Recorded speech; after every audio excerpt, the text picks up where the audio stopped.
ni? Ni apa ada Papa Zola lah. Yelah, betul lah. Kita try buka, mesti sedap. Jom kita rasa satu, jom. Okey, ni satu. Tengok. Dia rasa satu. Dia nampak macam strawberry sebenar lah.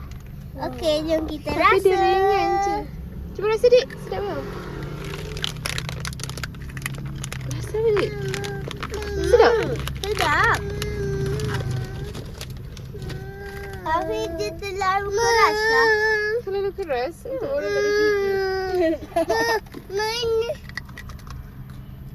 Sedap. Apa sedap?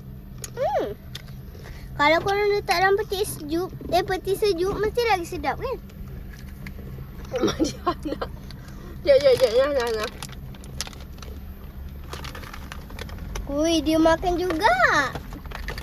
Sedap. Sedap. Kan? Sedap.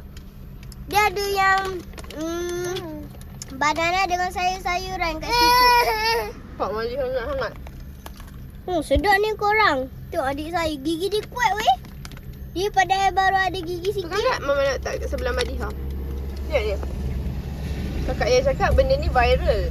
Madiha, Sedap tak?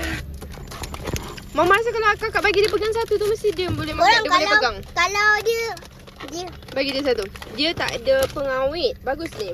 dia kalau Madiha buat macam ni, No, rasa nampak ni sedap. tak ada pengawet dan tak ada colour pun. Dekat 7E harga dia RM7.90. Dalam sedap dia ada gila weh. sedap. Mama rasa sedap. Selalu Mama beli tu tak sedap yang biasa-biasa ni. Dalam dia ada. Ada juga yang air dia. Kita dah makan berapa? Kita dah makan 3. Kita dah makan berapa tadi? Kakak satu, Mama satu, Madiha satu. Satu lah. Dia satu. Ada lagi 5 biji dalam tu. 5 ke 6 biji lah. So total ada 9 biji. Nak lagi satu. Sebiji Bagus dalam kalau korang beli.